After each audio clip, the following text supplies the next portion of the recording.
ठीक आहे.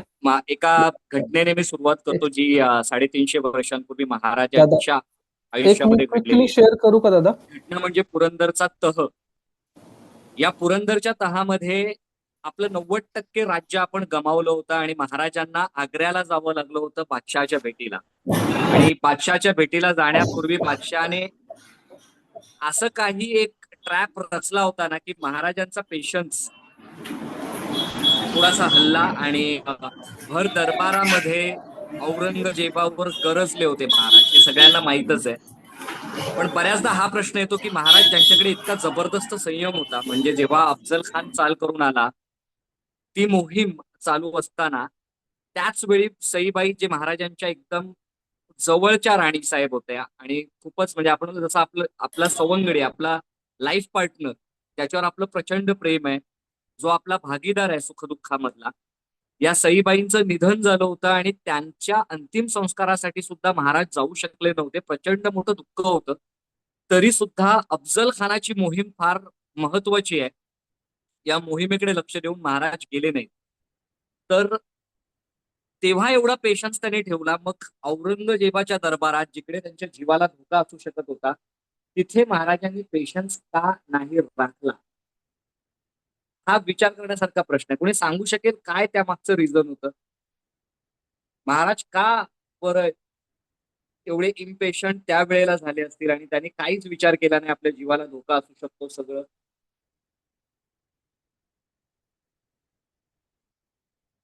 का झालं असेल? मोहित सर, तुम्ही रेकॉर्डिंग चालू केलंय का? जे अटेंड नाही करणार त्यांना आपल्याला पाठवता येईल.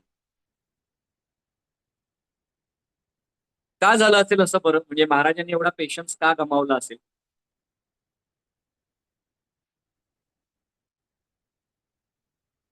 मुळात तो दादा, पेशन्स गमावणं नव्हतं. महाराजांनी जी घेतली ना ती कॅल्क्युलेटेड रिस्क होती. कॅल्क्युलेटेड रिस्क या शब्दाचा अर्थ काय होतो मुळात?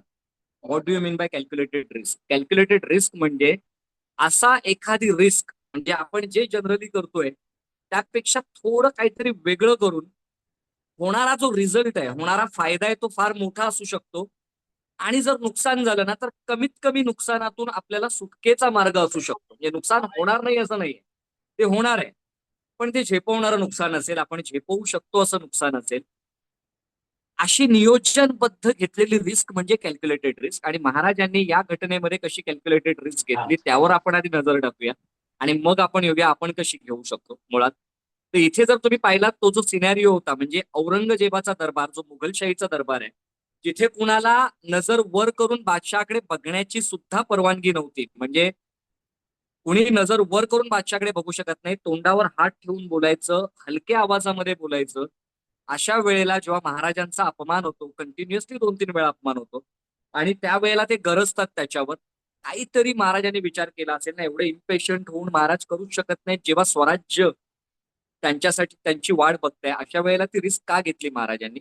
ती कॅल्क्युलेटेड रिस्क होती. कारण त्यांना माहित होतं याच्यामधून होणारा जो फायदा आहे ना, तो प्रचंड मोठा आहे. आता काय फायदा होणार होता या त्यांच्या घटनेनं, जेव्हा ते एवढ्या औरंगजेबाच्या दरबारात, जिथे असा काही इतिहास नव्हताच मुळात, की कुणी मोठ्या आवाजात बोलेल, कुणी नजरेला नजर भिडवून बादशहाशी बोलेल, तिथे जेव्हा महाराज नजरेला नजर भिडवून बादशहाशी बोलतात, तेव्हा एक गोष्ट होणार होती की औरंगजेबाच्या दरबारात त्याचे निष्ठावंत सरदार जसे होते ना, तसे काही सरदार हे त्याच्या विरुद्ध असणारे पण होते, त्याच्याकडून नाखुश असणारे पण सरदार होते. जेव्हा महाराज असं काहीतरी डेअरिंगने, धैर्याने, धाडसानं काहीतरी करतायत, त्यावेळेला शक्यता होती की जे औरंगजेबाच्या विरुद्ध असलेले सरदार आहेत ना, त्यांचा पाठिंबा महाराजांना मिळू शकत होता. आणि तो पाठिंबा मिळवून महाराज काहीतरी वेगळं करू शकत होते. हा पहिला फायदा जो यातून होणार होता, मोठा फायदा होता. दुसरा फायदा काय? औरंगजेबाच्या छळाला कंटाळलेली जी जनता आहे, मॅक्झिमम जनता ही त्याच्या छळाला कंटाळली होती, त्याच्या राज्याला कंटाळली होती, त्याच्या डॉमिनेशनला कंटाळलेली होती. ह्या जनतेचा बिनशर्त पाठिंबा आपल्याला मिळेल की या औरंगजेबाच्या दरबारात कुणीतरी दख्खनचा एक सिंह येऊन गरजतोय. आणि बादशाला म्हणजे कुसुमाग्रजांनी त्यांच्या एका कवितेमध्ये फार जबरदस्त वर्णन केलंय की जेव्हा महाराज गरजले ना त्या दरबारामध्ये, त्यावेळेला औरंगजेबाची अवस्था काय झाली असेल. त्यांनी मस्त कवितेच्या 4 ओळींमध्ये मांडलंय की काच बिलोरी एकच हा. तर काय कवितेत वर्णन केलंय की माळ करातील अभिमानाची तिथेच तुटली, माळ करातील अभिमानाची तिथेच तुटली, काच बिलोरी ऐश्वर्याची पोलादाच्या त्या तुकड्यावर तिथेच फुटली. त्याची अभिमानाची माळ, जी माळ जपत असायचा औरंगजेब, ती तिथेच तुटली. आणि काच बिलोरी ऐश्वर्याची, त्याच्या ऐश्वर्याची, त्याच्या एवढ्या मोठ्या साम्राज्याची, त्याच्या वैभवाची जी काच होती ना, ती तिथेच फुटली. पोलादाच्या या तुकड्यावर तिथेच फुटली. काय जबरदस्त वर्णन आहे. म्हणजे ही एक गोष्ट, ही एक दहशत त्यांनी औरंगजेबाच्या दरबारात निर्माण केली, जिथे आ वाचून लोक बघत राहिले की हे महाराज करू कसं शकतात. म्हणजे एकतर औरंगजेबाच्या विरुद्ध असलेल्या सरदारांचा पाठिंबा आपण मिळवू शकत होतो. दुसरं, औरंगजेबाच्या जाचाला, त्याच्या अत्याचाराला कंटाळलेल्या जनतेचा पाठिंबा आपण मिळवू शकत होतो. म्हणजे अगली बार आपली सरकार बिनशर्त आपल्याला पाठिंबा मिळणार आहे. आणि मग तिसरी महत्वाची गोष्ट, जो आपल्या स्वाभिमानाला धक्का पोचवेल ना, मग त्याची गैर केली जाणार नाही. मग तो बादशाह असला तरी चालेल, आम्हाला त्याची काही पर्वा नाहीये. हा एक जो मेसेज आहे ना, महाराजांनी एकदम सरळ स्पष्ट भाषेमध्ये त्या दरबारामध्ये दिला. आता हे सगळे फायदे त्यामधून होणार होतेच. आणि मग सुटकेचा मार्ग काय, जे आपण म्हणतोय की बाबा सुटकेचा मार्ग त्यामध्ये काहीतरी असणार होता, तो काय असू शकत होता. तर हा सुटकेचा मार्ग असा होता की महाराज जेव्हा दख्खनेतून आग्र्याला चालले होते, तेव्हा मिर्झा राजे जयसिंहांचाच तो इन्सिस्ट होतं. मिर्झा राजे जयसिंह जे मुघलांकडून खाली आले होते, ज्यांच्या समोर आपला पराभव झाला होता मिर्झा राजेंसमोर, आणि आपल्याला तह करावा लागला होता. हे जे मिर्झा राजे जयसिंह आहेत, त्यांचं म्हणणं होतं की तुम्ही वर जा आणि औरंगजेबाला भेटा, बादशाला भेटा. मग ते इन्सिस्ट करत असताना महाराज म्हणाले, जो आपल्या वडिलांना सोडत नाही, भावाला सोडत नाही, तर माझ्या जीवाला धोका आहेच, मी कसा जाणार. तेव्हा मिर्झा राजे जयसिंह यांनी सांगितलं, तुमच्या केसालाही धक्का पोहोचणार नाही, हे अभयाचं वचन मी देतो. आता मिर्झा राजे जयसिंह हे औरंगजेबाच्या दरबारातले टॉप क्लास ऑफिसर होते. त्यांचं जबरदस्त वजन होतं औरंगजेबाच्या दरबारात. औरंगजेबाला गादीवर बसवण्यामध्ये सगळ्यात मोठा हात जो होता तो मिर्झा राजे जयसिंहांचा होता. त्यामुळे त्यांच्या शब्दांना ताकद होती. आणि ते रजपूत आहेत, त्यांचा जीव गेला तरी बेहतर, पण ते त्यांचं वचन तोडणार नाहीत, हे बादशहाला आणि तिकडच्या सगळ्या लोकांना व्यवस्थित माहित होतं. म्हणजे कितीही काही झालं, फार फार तर औरंगजेब काय करेल, आपल्याला कैदेमध्ये टाकेल, तो आपल्या जीवावर तर काही करणार नाही, किंवा आपल्या जीवावर काही बेतणार नाहीये, हे महाराजांना माहीत असल्यामुळे बघा, नियोजनबद्ध प्लॅनिंग, कॅल्क्युलेटेड रिस्क घेऊन महाराजांनी तो सगळं जे नाट्य आहे ना, ते त्या दरबारामध्ये रचलेलं आहे. आणि त्याचा फायदा जो होता, तो जबरदस्त मोठा फायदा येणाऱ्या काळामध्ये त्यांना झालेलं आहे. म्हणजे ही कॅल्क्युलेटेड रिस्क असते मंडळी. कॅल्क्युलेटेड रिस्क म्हणजे मुळात काय असतं, तर विचारपूर्वक पत्करलेला धोका. म्हणजे होणारा फायदा हा प्रचंड मोठा आहे, आणि जरी नाही झाला आपल्या प्लॅनिंग प्रमाणे, फायदा होत नाही असं दिसतंय आपल्याला, काहीतरी गडबड होते, तर तुमच्याकडे कमीत कमी हानी करून सुटकेचा मार्ग असला पाहिजे, निसटण्याचा मार्ग असला पाहिजे. मग ह्या महाराजांच्या एका घटनेतून आपण काय शिकू शकतो, तर एक गोष्ट शिकू शकतो मंडळी, की मला काही रिस्क माझ्या आयुष्यामध्ये घ्याव्या लागतात. मला एखादा स्टाफ अपॉइंट करायचा आहे, तर ती ती सुद्धा एक रिस्क आहे, काइंड ऑफ रिस्क आहे. मला त्याला पगार द्यावा लागणार आहे, त्याला मला पोसावं लागणार आहे. एक काय, मला 2 स्टाफ, 3 स्टाफ, 4 स्टाफ घ्यायचे आहेत. एखादा प्रोजेक्ट मला उचलायचा आहे, एखाद्या गव्हर्नमेंटच्या टेंडरमध्ये मला हात घालायचा आहे, काही असू शकतं. ही प्रत्येक गोष्ट तुम्हाला माहित आहे की ही गोष्ट मला पुढे नेणार आहे, पण मी ती घेऊ का रिस्क, याच्यामध्ये आपण अडकलेलो असतो. अशा वेळेला ही प्रत्येक पाऊल उचलण्यापूर्वी काही प्रश्न आपण स्वतःला विचारले पाहिजे. त्यातला एक सगळ्यात महत्वाचा प्रश्न, बाबा हे जर मी केलं तर याच्यातून होणारा फायदा काय. त्या फायद्यांची यादी बनवा, ते बेनिफिट्स काय असू शकतात. हा फायदा जर मोठा असेल, कशाच्या कंपॅरिझन मध्ये, जर नाही झालं फार फार तर काय होईल. समजा मी याला अपॉइंट केला आणि माझ्या प्लॅनिंग प्रमाणे नाही जात आहे, तर मला 2 महिन्याचा पगार त्याला कदाचित द्यावा लागेल, 3 महिन्याचा पगार द्यावा लागेल. आणि मग कदाचित असं होईल की मला त्याला काढून टाकावं लागणार आहे भविष्यामध्ये, पण माझी 3 महिन्याचा पगार तिथे अडकणार आहे. माझी थोडीफार, माझा वेळ त्याच्यावर जाणार आहे, माझी एनर्जी जाणार आहे. पण हे नुकसान जे माझं होणार आहे ना, ते मला झेपणारं आहे का, पेलवणारं आहे का. मी गव्हर्नमेंट टेंडरमध्ये जर इन्व्हेस्ट करतोय, तर त्याचा होणारा फायदा काय असू शकतो. एखादा मोठं कॉन्ट्रॅक्ट मिळेल, पण त्याच्या अगेन इनिशियल इन्व्हेस्टमेंट माझी एवढ्या एवढ्या रुपयांची असणार आहे. मला कदाचित तिथून पेमेंट देण्यासाठी 2 महिने पुढे थांबावं लागणार आहे. त्यामुळे हा फायनान्स मला मॅनेज करावा लागेल. ही रिस्क आहे, पण ही रिस्क मॅनेजेबल आहे का. मी ती सहज हाताळू शकतोय का, किंवा थोडस स्वतःला स्ट्रेच करून ती मी हाताळू शकतोय का. असेल तर तो त्याचं नियोजन करून जर मी त्यामध्ये उतरलो तर तो विचारपूर्वक पत्करलेला धोका आहे, तर ती कॅल्क्युलेटेड रिस्क आहे. अदरवाईज ती अनाठाई रिस्क आहे. म्हणजे जर होणाऱ्या फायद्यापेक्षा नुकसान जर मोठं असणार आहे ना, आणि ते मी झेपवू शकणार नाहीये, ते मला आणखी 6 महिने 1 वर्ष मागे टाकणार आहे, तर मी तो धोका घेऊ नये. तुमच्या सगळ्यांच्या लक्षात येत आहे, सगळे आहात सोबत? असाल तर हो. प्लीज येस टाईप करा. हो सर, आहे, आहो आहो. Yes, good. लक्षात येते कॅल्क्युलेटेड रिस्क म्हणजे काय, होणारा फायदा मोठा, आणि जरी नुकसान झालं तरी ते कमीत कमी हानी करून मी बाहेर पडू शकतो, ज्याचा जो डॅमेज मोठा होणार नाहीये मला, मी तो पेलवू शकणार आहे, झेपवू शकणार आहे, अशा प्रकारचा डॅमेज करून जर मी बाहेर पडतोय, so that is calculated risk. मला तुम्हाला बऱ्याचदा आहे ना, डिसिजन घेताना आम्ही ही ही रिस्क घेऊ की नको घेऊ, तो एक प्रश्न पडलेला असतो की कशी घ्यायची ही रिस्क. तर त्यासाठी आहे ना, तुम्हाला 5 क्वेश्चन्स दिले होते. मी परत एकदा सांगतो, मी उडी घेण्यापूर्वी कोणते 5 प्रश्न स्वतःला विचारले पाहिजे. त्या 5 प्रश्नांची उत्तरं शोधायची. जी रिस्क तुम्ही घेऊ इच्छित आहे, जे पाऊल तुम्ही उचलू इच्छित आहे, जो रिझल्ट तुम्हाला आणायचा आहे, पहिला प्रश्न हा विचारायचा की होणारा फायदा काय. यादी काढा त्या फायद्याची, काय मला याचा फायदा होऊ शकतो, काय बेनिफिट होऊ शकतो, यादी काढा. दुसरा प्रश्न, वाईटात वाईट काय होणार आहे. खूपच जबरदस्त आहे, असं वाईटात वाईट काय होईल. मग हे जे वाईटात वाईट होणार आहे ना, जे नुकसान होऊ शकतं, तिसरा प्रश्न ते सांगतोय, हे होणारं नुकसान मी पचवू शकतो का. जे काही वाईट होणार आहे ते मी पचवण्याची ताकद माझ्यामध्ये आहे का. आणि चौथा प्रश्न, हे सगळं मोठा प्रोजेक्ट हाती घेण्याआधी एक छोटं पाऊल मी उचलू शकतो का. म्हणजे मी डायरेक्ट एखादा माणूस अपॉइंट न करता, फुल टाइम अपॉइंट न करता, मी पार्ट टाइम एखाद्याला अपॉइंट करून बघू का. म्हणजे काय, मी त्याला 20,000 पगार देणार, त्या जागी 6-7 हजारामध्ये काम होईल. त्याला मी एक पिन पॉइंट काम देऊन आधी करून बघतो, हे होतंय का, काही वर्कआउट होतंय का. म्हणजे माझी 20,000ची रिस्क मी 7 हजारावर आणेन, 5 हजारावर आणेन. असं मला काही करता येते का. हे एक एक्झाम्पल आहे, तुम्ही तुमच्या पद्धतीने विचार करायचा.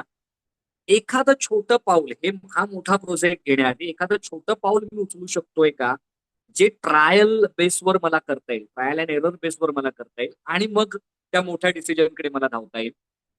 आणि पाचवी गोष्ट, जरी हवा तो परिणाम मिळाला नाही, जरी हवा तो परिणाम मिळाला नाही, तरी मला काय शिकायला मिळेल. म्हणजे जरी मला माहिती आहे जो रिझल्ट मी विचार करतो तो नाही आला हातामध्ये, तरी या प्रवासामध्ये मला काय शिकायला मिळणार आहे.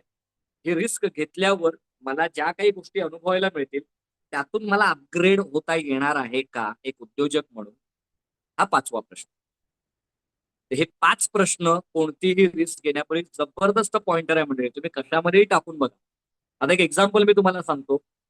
आता आम्ही जेव्हा सिंधुदुर्गामध्ये देवगड, मालवण आणि कुडाळ या ठिकाणी आमचा एक फ्री सेमिनार आम्हाला राबवायचा होता.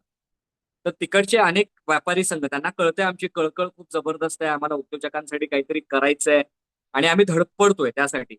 तर अशा वेळेला त्या त्या तालुक्यांचे जे व्यापारी संघ आहेत ते आम्हाला मदत करत होते, त्यांचे पदाधिकारी मदत करत होते की तुम्ही एक फ्री सेमिनार इकडे राबवा, त्यासाठी आम्ही माणसांपर्यंत ही बातमी पोहोचवतो, तुमचा सेमिनार आम्ही अरेंज करतो. मग देवगडला, मालवणला, कुडाळला, तिन्ही ठिकाणी आम्ही ते केलं. पण अगेन, माणसं आणणं फार कठीण असतं एखाद्या फ्री सेमिनार का होईल. मग कुठेतरी ते कमी पडेल का असं वाटत असताना आम्ही विचार केला, एक कॅल्क्युलेटेड रिस्क घेऊन बघूया, आपण फेसबुक ऍड रन करायची का. आता फेसबुक ऍड मध्ये आपल्याला दर दिवसाला काही पैसे इन्व्हेस्ट करावे लागणार आहेत.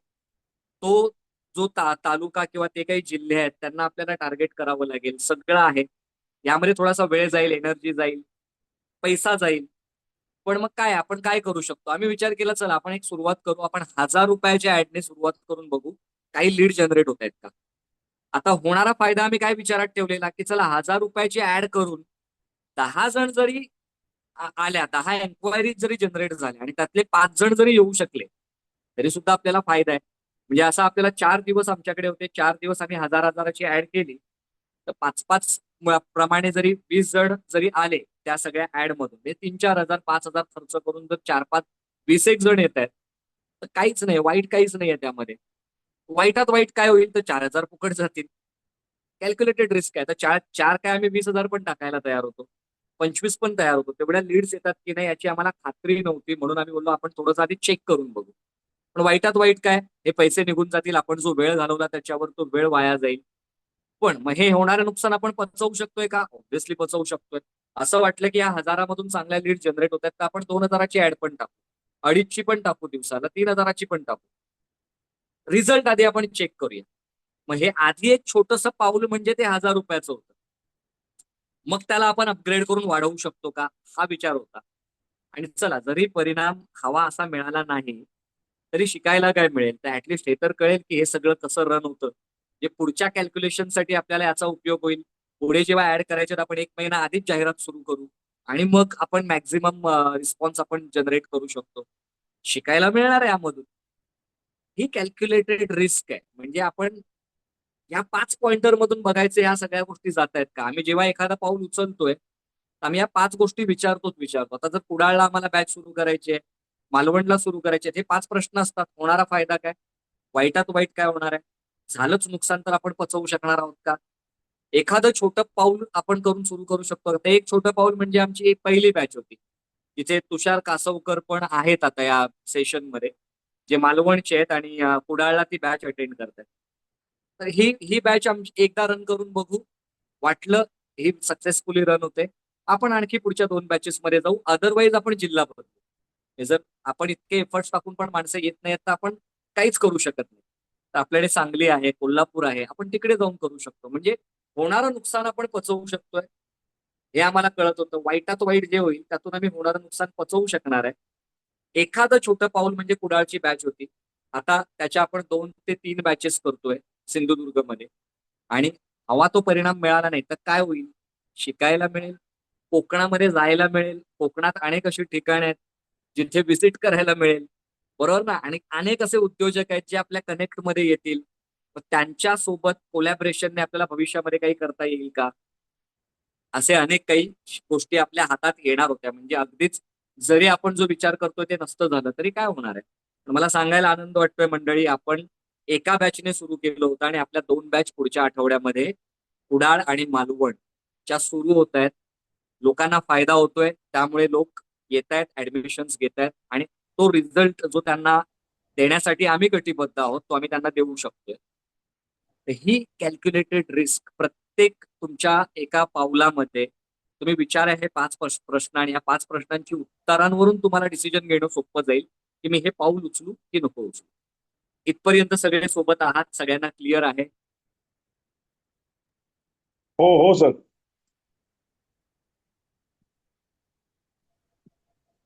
Yes, good. Yes, yes. Yes yes sir. अशीच एक कॅल्क्युलेटेड रिस्क आहे ना, इलॉन मस्कचं उदाहरण तर मी तुम्हाला देत असतो. पण रिलायन्सने अशी एक कॅल्क्युलेटेड रिस्क घेतली होती 2001 ते 2005च्या दरम्यान. तुम्हाला माहित असेल की त्यांनी undersea fibre optic cables ज्या असतात नेटसाठी वापरल्या जाणाऱ्या, तर त्यावेळेला जर तुम्हाला माहित असेल 2001, 2, 3, 4, 5 हा 2G वगैरेचा जमाना होता. म्हणजे एकदम स्लो इंटरनेट असायचं. आपण ज्यांच्याकडे मोबाईल जरी असतील ते एकदम स्लो इंटरनेट, हा तो जमाना होता 2Gचा. आणि अशा वेळेला काहीतरी बाबा असं मोठा हाय स्पीड इंटरनेट भविष्यामध्ये येईल, इतका दूरचा विचार कुठल्या कंपनीने केलाच नव्हता जो यांनी केला. आणि तेव्हा त्यांनी ती एक रिस्क घेतली. अंडर सी फायबर ऑप्टिक्सच्या केबल टाकणं, त्यावेळेचा खर्च तो मोठा असू शकत होता. पण ऑब्व्हियसली रिलायन्स साम्राज्यच एवढं मोठं आहे की त्यांच्यासाठी कदाचित त्यांनी ते लक्षात ठेवलं होतं की फार फार तर काय होणार आहे, आपण आपली कॉस्ट तरी रिकव्हर करून इथून बाहेर पडू, आपण जे इन्व्हेस्ट करतोय ते तरी परत काढू. हे कॅल्क्युलेशन त्यांच्या माइंडमध्ये असणारच आहेत, कारण त्यांचं माइंड तसंच चालतं. मी 1 रुपया टाकला तर त्याचा 1 रुपया 20 पैसे कसे होईल, 1 रुपया 25 पैसे कसे होईल. त्यामुळे झालं जरी नुकसान तरी मोठं होणार नाहीये. कदाचित आपली ही आयडिया जेवढा आपण विचार करतो तेवढं काम केलं नाही असं होणार आहे. But it is part of the business. Risk is the part of the business. त्यांना माहित होतं की हे नुकसान आपण पचवू शकतो. छोटी छोटी पावलं ते उचलत गेले आणि आज तुम्हाला माहिती आहे जिओचं नेटवर्क या भारतातल्या कानाकोपऱ्यामध्ये पोहोचलेलं आहे. आणि सगळे जे आहेत, ज्या कंपनीज आहेत ज्या स्ट्रगल करतायत इंटरनेटच्या ह्याच्यामध्ये, तिथे जिओ आपल्याला स्वस्तात स्वस्त इंटरनेट प्रोव्हाइड करू शकते. हे याचमुळे कारण त्यांच्या स्वतःच्या डेडिकेटेड लाईन्स त्यांनी खूप आधी टाकून ठेवल्या होत्या. ही रिस्क आहे, कॅल्क्युलेटेड रिस्क, जी आज त्यांना एवढा मोठा बेनिफिट देते. त्यांना स्वस्त इंटरनेट द्यायला काहीही फरक पडत नाहीये, बिकॉज आपली घर की खेती आहे. असं जिओचं झालेलं आहे. तर अशा पद्धतीची कॅल्क्युलेटेड रिस्क आपणही घ्यायला हवी. ओके, इथपर्यंत सगळे सोबत आहात आणि या बाबतीत काही प्रश्न असेल तर प्लीज विचारा. या दादा बाबतीत कुणाला काही प्रश्न असेल तर विचारा. मी एक म्हणजे क्विकली आपण शेअर करू शकतो. थिंकिंग टाइम वर जाऊ. थिंकिंग टाइमचा जबरदस्त फंडा मी तुम्हाला आज सांगणार. हॅलो दादा, आवाज येतोय? येस, कोण सांगतंय, काही कोण शेअर हॅलो करते कॅल्क्युलेटेड रिस्क बद्दल किंवा कुणाला काही प्रश्न असेल तर विचारा. दादा, मी शेअर करू? दादा, आवाज येतोय? येस येस पंकज, बोल ना. ओके, सो दोन क्विकली केस स्टडी शेअर करतोय. एक हॅलो. हॅलो, माझा आवाज येतोय सगळ्यांना?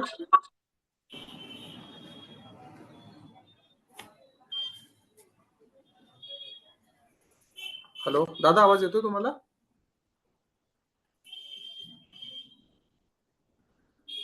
Yes, you can speak. बोलू शकतोस तू पंकज, येतोय ओके आवाज. ओके ओके सो आम्हाला एक रिसेंट आमचं कोलॅबरेशन आम्ही करू शकलो एका दिल्ली बेस कंपनी बरोबर, जिथून आम्ही अगदी छोट्याने सुरुवात केली होती एका इन्स्टॉलेशन पासून. आणि I am glad to share की त्यांच्यासोबत आम्ही आता अबाउट हेल्थ केअरसाठी खूप मोठे projects over a period of time करायला चालू झालेले आहेत. आणि म्हणजे ते आम्हाला ते रिझल्ट्स अनएक्सपेक्टेड होते. बट आता आम्ही ज्या फनेलवर काम करतोय, ते ह्या वर्षाचं फनेल आमचं somewhere in between 5 crore to 10 crore आसपासचं आम्ही बिल्डअप केलेलं आहे. सो त्या लेवलचं काम आमचं एका छोट्याशा 1 लाखाच्या इन्स्टॉलेशनने चालू झालं होतं. सो ती आम्ही घेतलेली एक कॅल्क्युलेटेड रिस्क होती.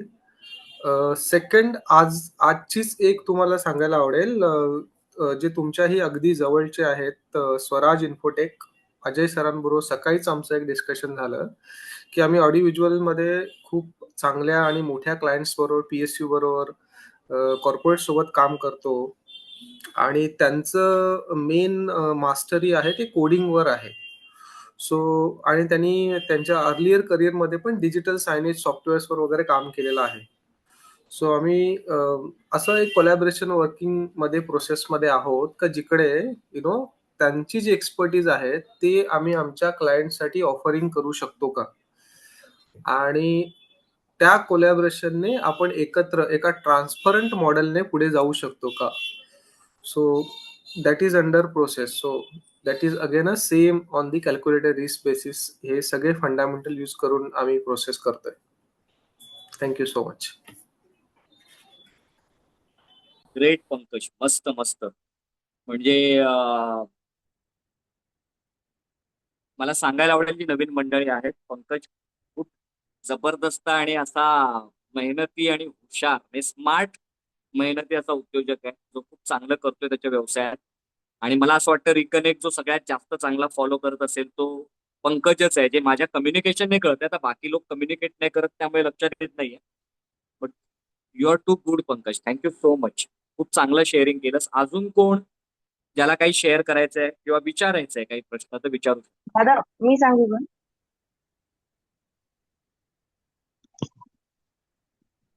ठीक आहे, पुढे जाऊ मग आपण. प्रश्न दादा काय मी काय बोलू? त्याचं समजून. तो पुढचा जो महत्वाचा पार्ट आहे, हा किती लोकांनी सुरू केलाय. डेली थिंकिंग टाइम हा या विनोद आठवड्याचा आपला दादा, विषय होता.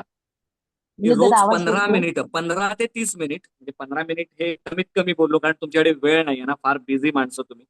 त्यामुळे ऍटलिस्ट 15 मिनिटं रोज काढा असं मी म्हणत होतो. 30 मिनिटं पण ती होऊ शकतात जर तुम्हाला आणखी चांगलं डीप थिंकिंग करायचं असेल तर. पण किती लोकांनी हा वेळ सुरू केलाय रोज सकाळचा, विनोद सर, किंवा किती दीप्ती मॅडमला लोकांची सांगते सकाळ बोलवा. फार वेळाने सुरू होते असंही असू शकतं. कोणी सुरू केलाय हा डेली थिंकिंग टाइम?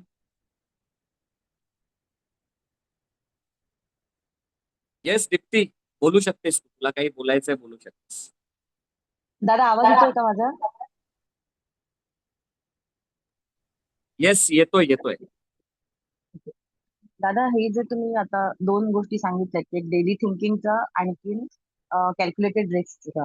तर कॅल्क्युलेटेड रिस्क मध्ये ह्या महिन्यात मी घेतलेलं रिस्क असं आहे की एकतर मी एक स्पेस बघितली जिथे आम्ही ऑफिस सेटअप करू शकतो. आता ते त्याच्यावरती मी कोलॅबरेशनच्या जोरावरती ते घेतलेलं आहे. कारण काही कोलॅबरेशन झाले ज्याच्यात आम्ही स्मॉल स्मॉल वर्क दिलेले. जसं आता सेम लाईन ऑफ पंकज, त्यांना आम्ही ऑलरेडी छोटी छोटी कामं दिलेली आणि ती त्यांनी व्यवस्थित केलेली आहेत आणि त्यांच्या बेसिसवरती we are getting the work from the market.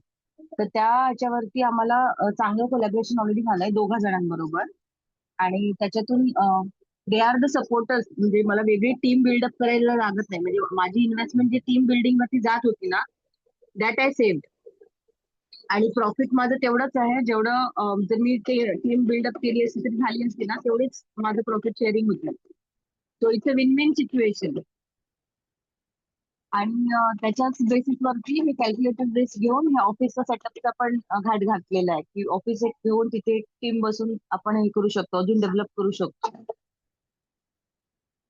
आणि त्याच्यावरती डेली जे म्हणतात ना, आपण एक टू डू मध्ये लिहितो की आपलं एक लिस्ट आउट काढलं की आपल्याला करायचं काय आहे, आणखीन किती क्लायंट्स आहेत फनेलमध्ये. तर आफ्टर दॅट म्हणजे आधी एवढं मी करायची नाही, पण तुमचं लास्ट सेशन झालेलं ना त्याच्यानंतर आय स्टार्टेड डुईंग इट. आणखीन त्याच्यानंतर मला रिअलाइज झालं की आपल्याकडे कनेक्ट माझे जेवढे आहेत आता 1,000 एक लोक कनेक्ट मध्ये असतील, त्याच्यातले असे किती जण आहेत की मला ते डायरेक्ट रेफरन्स देतात. तर लिटरली माझी एक मैत्रीण होती माझ्या सेम बिझनेसमध्ये आहे, ती रिक्रुटमेंट मध्ये आहे, मी पेरोल वगैरे हँडल करते. म्हणजे माझ्या अंडर रूफ मध्ये माझ्या सगळ्याच फॅसिलिटी जातात. तर तिने मला रेफरन्स द्यायला सुरुवात केली, तर तिच्याकडनं मला 2 मोठे रेफरन्स मिळाले. So that way I started building my funny.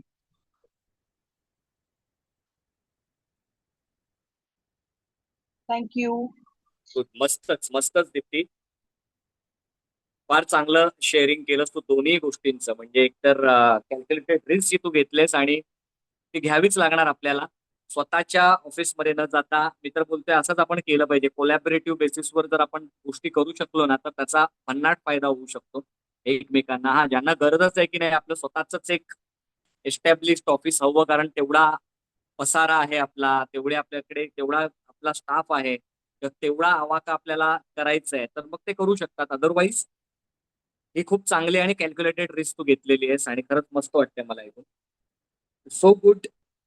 आता आपण येऊया आपल्या डेली थिंकिंग टाइमवर. जे मी तुम्हाला म्हणालेलो की प्लीज, तुम्ही इतके बिझी आहात ना तुमच्या, म्हणजे मी असं नाही म्हणत की अनप्रोडक्टिव्ह गोष्टींमध्ये तुम्ही बिझी असता, पण तुम्ही अशा अनेक गोष्टींमध्ये बिझी असतात ज्या तुम्ही नाही केल्यात तरी चालू शकणार आहेत. पण तरी पण आय डोंट नो तुम्ही अजून त्या का फाइंड आउट करत नाही. हे का म्हणतोय मी, कारण तुमच्याकडे 10 मिनिटं रोज पोस्ट वाचायला नसतात. याच्यापेक्षा मोठं दुर्दैवच कोणतं नाहीये. म्हणजे काय आता म्हणायचं तुम्हाला, तुम्ही अजूनही स्वयंरोजगारामध्ये आहात, उद्योजकतेच्या त्या शूज मध्ये तुम्ही तुमची पावलं ठेवलीच नाहीये. असं झालंय सगळं. तर वेळ काढणं गरजेचं आहे. रोज तुम्ही जो अर्धा पाऊण तास काढाल ना, स्वतःसाठी काढाल. या अर्ध्या पाऊण तासामध्ये जे काही तुम्ही कराल ना, जो थिंकिंग टाइम मी जो म्हणतोय, जो असायला हवा. अदरवाईज न विचार करता तो अख्खा दिवस जे वाट्याला येईल ते करत राहणं, यात काहीच मजा नाही. एका वेळेला जाऊन तुम्ही कंटाळणार या सगळ्या गोष्टींना. तुम्हाला असं वाटेल यार नको हा उद्योग, त्यापेक्षा नोकरी बरी आहे. रोज जर आपण हा थिंकिंग टाइम आपला काढू शकलो, बघा आता मी सिरियसली सांगतोय, आता ज्या मी टिप्स तुमच्या समोर मांडतोय, मला उद्यापासून तुम्ही लोक, उद्या रविवार असला तरी उद्यापासून हे तुम्ही फॉलो करताय हे मला दिसायला हवं आणि तुम्ही तुमचे रिझल्ट माझ्याशी शेअर करायला हवेत. ही एक सवय तुम्ही लावून घ्या, जे जगातले टॉप लेवलचे सीईओ ची सवय आहे. आणि ना डोक्यातून काढा की आपण अजून खूप लहान आहोत किंवा माझा बिझनेसच एवढा छोटा आहे आणि मी कुठे एवढ्या मोठ्या गोष्टींचा विचार करू, कुठे त्या लोकांसारखं करू. वागायला तर लागा इतरांसारखं. म्हणजे अशा गोष्टी जिथे तुम्हाला पैसे खर्च करावे लागत नाहीत त्या तर आपण केल्या पाहिजेत. पण डेली थिंकिंग टाइम हा इतका भन्नाट फंड आहे, जो रोज सकाळी उठल्यावर अर्धा पाऊण तासाचा वेळ, एकतर थिंकिंग टाइम अर्ध्या तासाचा, 15 मिनिटं ते अर्धा तास, आणि 15 मिनिटं वाचनासाठी, जे तुम्हाला आणखी वेगळं वाचन करायची गरज नाही. तुम्ही रिकनेक्ट मध्ये आहात तर इतकं ज्ञान आणि पिनपॉइंट ज्ञान. असंही नाही की कुठलं तरी तुम्हाला ज्ञानाचा भडीमार होतो इकडे आणि जे तुमच्या उपयोगाला येणार नाहीये. जे कामाला येणार असं ज्ञान तुम्हाला मिळतंय, तर ती 10-15 मिनिटं रोज काढा. नोट डाऊन करा डायरीमध्ये. Return is permanent. आता एवढ्या सगळ्या पोस्ट झाल्यात, इतके 3-4 महिने आपण ही ऍक्टिव्हिटी राबवतोय. 15 आठवडे, 15 आठवडे इंटू 5, 15×5 = 75 दिवसांचे कंटेंट आपण तुमच्या समोर मांडलेले आहेत. सगळ्या गोष्टी तुमच्या व्यवसायामध्ये तुम्हाला उपयोगाला येणार आहेत. पण काय, हा आपला स्वतःसाठीचा वेळ आपण काढत नाही दिवसभरामध्ये. तर तो काढून काय फायदा होणार आहे, आणि ह्या थिंकिंग टाइम मध्ये आपण काय केलं पाहिजे. सगळ्यात पहिलं तर रोज एक वेळ फिक्स करा. रोज सकाळची एक वेळ फिक्स करा की ह्या वेळेमध्ये मी थिंकिंग टाइम करणार आहे. मग तो समजा सकाळी नसेल, तुम्ही रात्री वेळेत घरी पोहोचताय ना, तर झोपण्यापूर्वी करा हा थिंकिंग टाइम. काही फरक पडत नाही. आयदर रोज सकाळी किंवा रोज रात्री, पण हा वेळ तुम्हाला काढायचा आहे. आणि या वेळेमध्ये तुम्ही स्वतःला काय प्रश्न विचारणार आहात.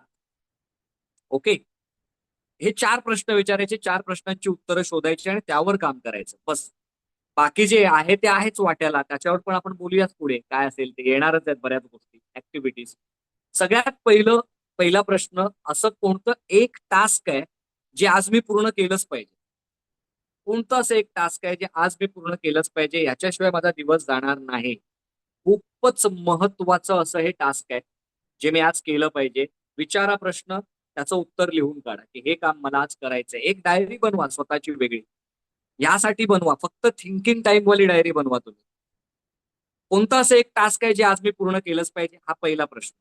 दुसरा प्रश्न, अशी एक कोणती गोष्ट आहे जी माझा प्रचंड वेळ, ऊर्जा आणि पैसा वाया घालवते आणि तरीही मी ती करतोय, तर ती मी थांबवू शकतो का. अशी कोणती एक गोष्ट आहे जी माझा वेळ, ऊर्जा, पैसा वाया घालवते, जी मी आज थांबवायला हवी. लिहा त्याचं उत्तर आणि त्या दिवसापासून ती थांबवायला सुरुवात करा. रोज अशी एक गोष्ट शोधायची. अशा तुमच्या 100 गोष्टी आहेत मी सांगतो, ज्या तुम्ही करताय, ज्या आपला वेळ आणि एनर्जी वाया घालवतायत, पण काही त्याच्यातून रिझल्ट येत नाही.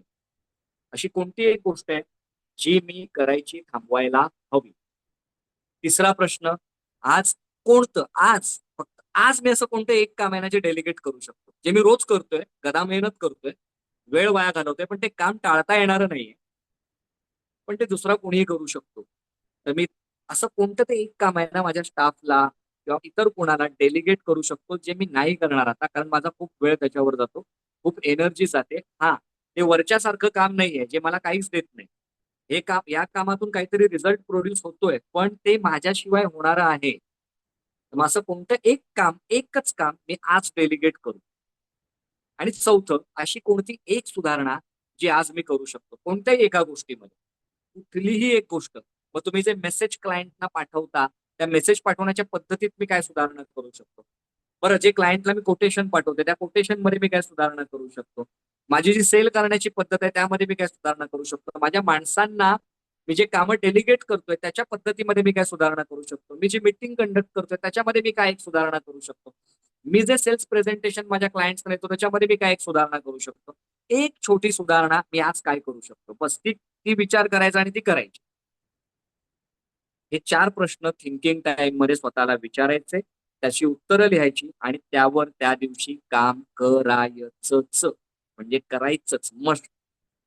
आज असं एक कोणतं टास्क आहे जे मी पूर्ण केलंच पाहिजे, अशी कोणती एक गोष्ट आहे जी मी थांबवायला हवी, ज्याच्यावर माझा वेळ, पैसा आणि एनर्जी वाया चालले आणि त्यातून काही रिझल्ट प्रोड्यूस होत नाही. असं कोणतं एक काम मी थांबवायला हवं.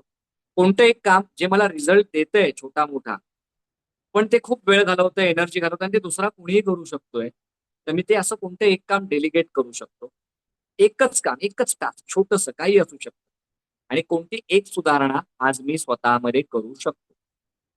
4 प्रश्न विचारा, त्याची उत्तरं लिहून काढा आणि बघा, हे रोज तुम्ही करत जा. 3 महिन्यामध्ये काहीतरी वेगळं व्हर्जन तुम्ही स्वतःच तुमच्या व्यवसायाचं शोधलेलं असेल, माझ्याकडून लिहून घ्या अग्रीमेंट पेपरवर. ह्या 3च महिन्यात 90 दिवस हे कॅरी करून बघा, ही तुमची सवय होऊन जाणार. आणि या 90 दिवसामध्ये ना काहीतरी वेगळं घडवलेलं असणार तुम्ही. तर हे 4 प्रश्न स्वतःला विचारायचे आहेत. आणि मग काय करायचं माहित आहे, ह्यासाठी आहे ना थिंकिंग टाइमची एक जागा फिक्स करायची. वेळ फिक्स करा, जागा फिक्स करा आणि त्या जागेला एक नाव द्या. म्हणजे हा सीईओ डेस्क आहे किंवा हा थिंकिंग टाइम डेस्क आहे, काही तुम्ही त्याला एक नाव द्या त्या त्या एका जागेला, आणि त्या जागेवर बसूनच हे विचार करायचे. आणि नुसते विचार नाही करायचे. वेळ, जागा फिक्स केली, जागेला नाव दिलं, त्याची नोंद ठेवा रोजचं. ती तारीख, 4 प्रश्न आपल्याला माहित आहेत, तर त्या 4 प्रश्नांची उत्तरं ही मी लिहिलेली आहेत. आणि त्या उत्तरांवर काम झालं का, म्हणजे जेव्हा तुम्ही दुसऱ्या दिवशीचा तो थिंकिंग टाइम लिहायला जाल, त्यावेळेला आधीच्या दिवसात मी जे ठरवलं होतं त्या सगळ्यांवर मी काम केलं का, हे करून तर बघा. जागा फिक्स, वेळ फिक्स, त्या जागेला एक मस्त नाव आणि त्याच्यानंतर त्याची नोंद करणं, ह्या गोष्टींवर जर काम केलं, भन्नाट रिझल्ट आहे. 90 दिवस हे करूनच बघा तुम्ही. थिंकिंग टाइम साठी वेळ काढायचा रोजच्या रोज. ओके, इथपर्यंत सगळे सोबत आहात असाल तर येस टाईप करा.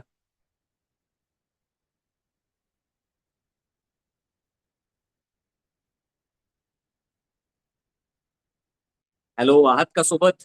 Okay, good. Dwarka Mauli, yes. ताईने पण येस केलेला आहे.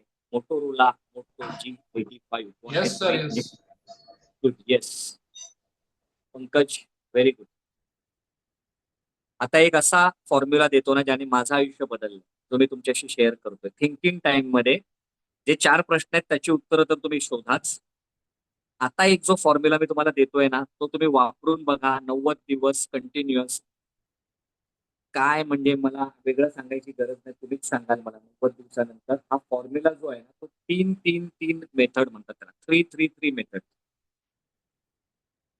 एकदम सोपा फॉर्म्युला आहे. त्याच्यावर जर तुम्ही जिद्दीनं काम केलं, कन्सिस्टंटली काम केलं, भन्नाट रिझल्ट आणू शकता. थिंकिंग टाइम मध्ये त्या 4 प्रश्नांची उत्तरं शोधायची आणि ह्या 3-3-3 फॉर्म्युलाचं पण नोंद करून ठेवायचं. त्या थिंकिंग टाइम मध्येच या 3-3-3 फॉर्म्युलावर काम करायचंय. हा 3-3-3चा फॉर्म्युला काय आहे, त्यातला जो पहिला 3 आहे, तो 3 म्हणजे 3 तास जे तुम्ही तुमच्या अतिशय महत्वाच्या प्रोजेक्टवर घालवले पाहिजे. दिवसभरातले जे काही तुमचा इतका 24 तासाचा पिरियड आहे ना, त्यातले 3 तास एका महत्वाच्या प्रोजेक्टवर द्यायचे, एकदम फोकसने द्यायचे. 3 तास मी फक्त यावरच काम करणार. या दिवसातले 3 तास मी याच्यावरच देणार. मध्ये काही असेल, एखादा क्लायंट प्रेझेंटेशन तयार करणं असेल, एक कुठलीही गोष्ट, तुमच्या एखाद्या गोष्टीचं प्लॅनिंग असेल, एखादा नवीन प्रोडक्ट मला लॉन्च करायचा आहे, त्याच्या आयडियावर मला काम करायचंय, तर ते असेल, कुठलाही असू शकतो तो. 3 तास इम्पॉर्टंट प्रोजेक्टसाठी द्यायचे. 3 शॉर्टर टास्कवर काम करायचं. आता हे 3 तास अतिशय महत्वाचा प्रोजेक्ट जो तुम्हाला वेगळ्या लेवलला घेऊन जाऊ शकतो. 3 तास तुम्ही त्यासाठी दिलेत. दुसरा जो 3 आहे तो काय सांगतोय, 3 शॉर्टर टास्क. असे टास्क जे अर्जंट आहेत त्या दिवशी झाले पाहिजे. पण ते 3 कोणते असतील? 10च्या 10 कामं समोर ठेवू नका, ती नाही होत. अशी कोणती 3 कामं आहेत त्यातली जी प्रायोरिटीवर मी आज पूर्ण केली पाहिजेत आणि मी करू शकतो, मला माहित आहे. असे 3 टास्क, त्याच्यावर खूप वेळ जाणार नाहीये, खूप एनर्जी जाणार नाहीये, पण ते महत्वाचे टास्क आहेत, करायला हवेत. मग ते कोणते असू शकतात? मग 3 तास तुमच्या एकदम इम्पॉर्टंट मोठ्या प्रोजेक्टवर, 3 शॉर्टर टास्क आणि 3 मेंटेनन्स ऍक्टिव्हिटीज. आता या मेंटेनन्स ऍक्टिव्हिटीज म्हणजे काय? काही असू शकतात. तुमचं बिल भरणं असू शकतं, तुमचे एखादी काही कंप्लेंट रेज करायची आहे तुमच्या प्रॉडक्ट विषयी, कशाविषयी, कुठेतरी जाऊन त्याच्यावर ते काम असू शकतं. तुमची हेल्थवरचं मेंटेनन्स, ते पण काम असू शकतं. व्यायाम असेल, योग असेल, मेडिटेशन असेल, त्या ऍक्टिव्हिटीज त्यामध्ये असू शकतात. अशी कोणतीही कामं, तुमचा मोबाईलचे फोल्डर्स मॅनेज करणं, तुमच्या कम्प्युटरचे फोल्डर्स मॅनेज करणं, तुमची ड्राईव्ह रिकामी करणं, तुमचा ईमेल रिकामा करणं, अननेसेसरी मेल्सना तुम्ही डिलीट मारणं, गरजेचं नाही सगळं आपण केलं पाहिजे. म्हणून तो एक प्रश्न होता, हे आपण डेलिगेट करू शकतो का? अदरवाईज कधी कधी पर्सनल मेल असतात, आपल्यालाच माहित असतं, त्यामुळे आपण कोणाला देऊ शकत नाही, तर ते आपल्याला करावे लागतील. 3 कोणत्याही मेंटेनन्स ऍक्टिव्हिटीज, जे 3 तास अतिशय महत्वाच्या प्रोजेक्टवर, जो प्रोजेक्ट तुम्हाला हळूहळू 1 लेवल वर जायला, 2 लेवल, 10 लेवल वर जायला मदत करणार आहे, तुम्हाला माहित आहे. 3 शॉर्टर टास्क जे खूप वेळ किंवा एनर्जी खाणारे नाहीयेत, पण महत्वाचे आहेत, त्या दिवशी झाले पाहिजे असं वाटतं, असे 3 कामं आणि 3 मेंटेनन्स ऍक्टिव्हिटीज. 3-3-3चा फॉर्म्युला.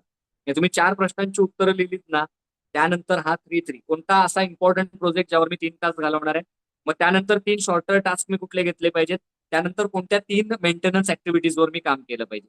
बस एवढं करा रोज. काही करायची गरज नाही, खूप काही. एवढ्या ऍक्टिव्हिटीज रोज ठरवा आणि पूर्ण करा आणि बघा काय रिझल्ट येतोय. हा 3-3-3चा फॉर्म्युला मॅजिक आहे, वंडर क्रिएट करू शकतो तुमच्या आयुष्यातलं. तुम्हाला स्पष्ट माहित असतं की मला या दिवसात काय करायचं. तुम्हाला स्पष्टपणे माहित असतं हा दिवस काय रिझल्ट प्रोड्यूस करणार आहे. तुम्ही उगाच 10 कामं पुढे ठेवून गोंधळून जात नाही. कुठलंच काम होत नाहीये पूर्ण. एका वेळी तुम्ही एकाच कामाला हात लावता आणि ते पूर्ण करता. प्रायोरिटी वाईज तुमची कामं कंप्लीट होत जातात आणि मग तुम्हाला स्वतःला मस्त वाटायला लागतं की यार आयुष्यात काहीतरी वेगळं घडायला लागलंय. रोज काही ना काहीतरी मस्त मी क्रिएट करायला लागलोय. थिंकिंग टाइम मध्ये या 3-3-3 फॉर्म्युलाचा उपयोग करा. That is it. तर एवढं जर तुम्ही केलं तर मला वाटतं हे 2 आठवडे आपले सार्थकी लागतील. 2 आठवड्याची मेहनत सार्थकी लागेल. सो आवडलाय तुम्हाला हा 3-3-3 चा फॉर्म्युला जो तुम्ही वापरू शकताय, आवडला असेल तर प्लीज येस टाईप करा.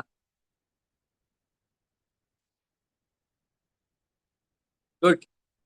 काम करणार यावर तुम्ही प्लीज करा काम. इतकं आपण काही इतक्या चांगल्या गोष्टी तुमच्यासाठी आणतोय आम्ही आणि तुम्ही जर त्या केल्या नाहीत तर म्हणजे आमच्या आयुष्यात काही फरक नाही पडणार आहे. तुमच्या आयुष्यात तो फरक पडतोय.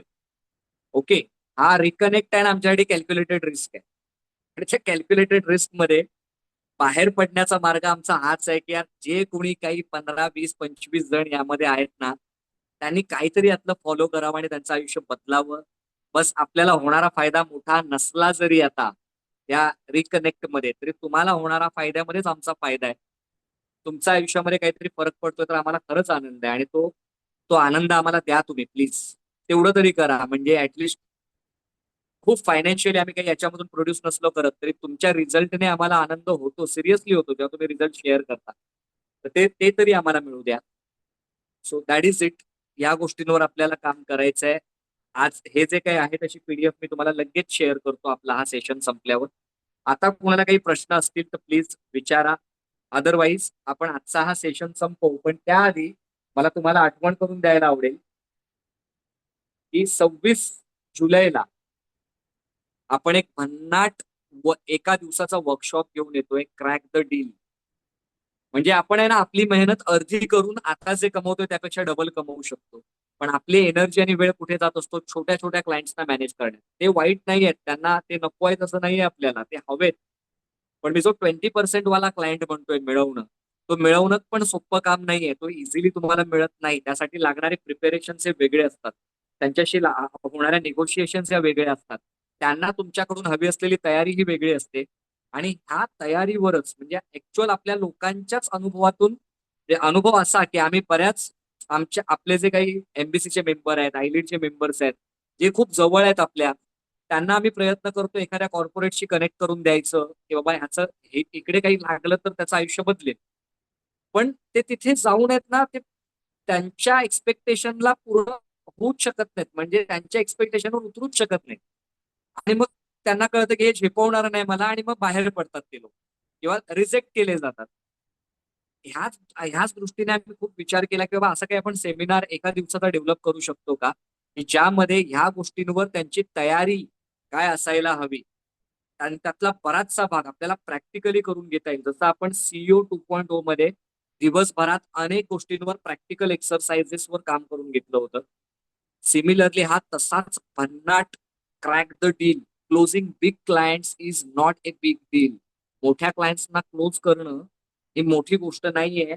जर तुम्ही प्रॉपर तुमच्या कॅल्क्युलेशनने गेलात प्रॉपर तयारीने गेलात when preparation meets opportunity it creates luck. तर तो लक क्रिएट करायला आहे ना मोठे क्लायंट्स क्लोज करायला अर्ध्या मेहनतीत तुमचा सेल डबल करायला ट्रिपल करायला हा सेमिनार हा वर्कशॉप तुम्हाला मदत करू शकतो. ज्याची ऍक्च्युअल गुंतवणूक मूल्य 5,000 आहे बाहेरच्या लोकांसाठी. पण एमबीसी आणि आपल्या आयलीडच्या मेंबर्ससाठी ती 3,000 रुपये आहे. अल्ट्रुइस्ट हॉटेल म्हणून आहे कोपर खैराण्याला 3 स्टार हॉटेल आहे. स्टेशनच्या बरोबर बाजूला आहे.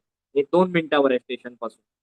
तर या हॉटेलमध्ये आपला हा एका दिवसाचा सेमिनार सकाळी 10:30 पासून संध्याकाळी 5:30 पर्यंत होणार आहे. तर यामध्ये तुम्ही या आणि याचा फायदा उचला. जबरदस्त बेनिफिट तुम्हाला होणार आहे हे वेगळं सांगायची गरज नाहीये.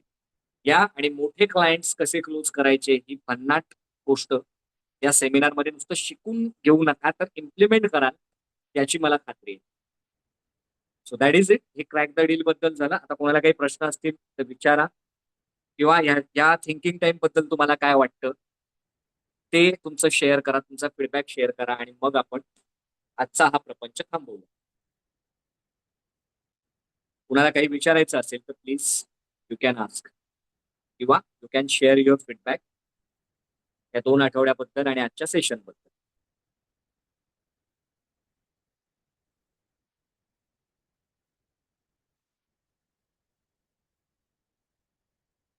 आहे कोणी ज्याला शेअर करायचंय?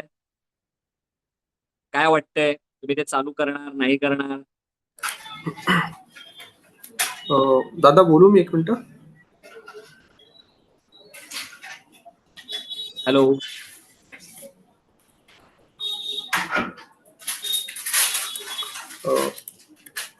येस दादा बोलू शकतो 1 मिनिटं? Yes, thank so much. आम्हाला ॲक्चुअली नक्कीच हे थिंकिंग टाईम चालू करायला आवडेल आणि मी जेवढे आतापर्यंत बुक्स वाचलेत, सो नारायण मूर्ती असतील, इव्हन अमिताभ बच्चन असतील, त्यांचं सगळ्यांचा सकाळचा थिंकिंग टाईम आहे. They all get up at very early morning आणि त्यांनी स्पेशली तो टाईम त्याच्यासाठी ठेवलेला असतो. बऱ्याचदा आपल्याला त्यांचं ते कसे सुपरस्टार झालेत, कसं किंवा नारायण मूर्ती कसे सीईओ ऑफ द इयर राहिले वर्षानुवर्षे इंडियाचे, हे सगळं आपल्याला फ्रंट एंडिंगला दिसतं, परंतु त्यांची बॅक एंड जी मेहनत असते ती बऱ्याचदा दिसत नाही. आणि आय एम रिअली थँक्यू दादा, कारण तुम्ही आम्हाला हे जे इन्साइट्स देताय, it is this is coming from the expert advices. आणि तुम्हाला प्रॉमिस करतो आम्ही नक्कीच हे सगळं फॉलो करणार आणि तुमच्या ह्या मार्गदर्शन तत्वावर पुढे जाणार. Thank you so much. Great Pankaj, great great. आणखी कोणाला काही शेअर करायचंय?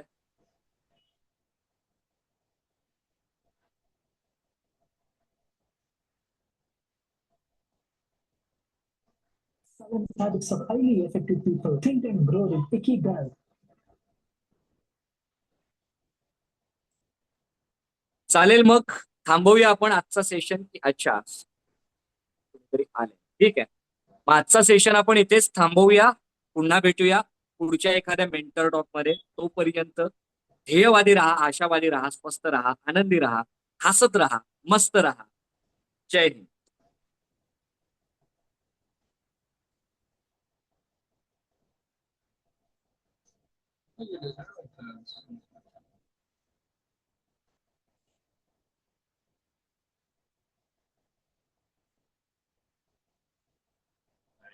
Yeah.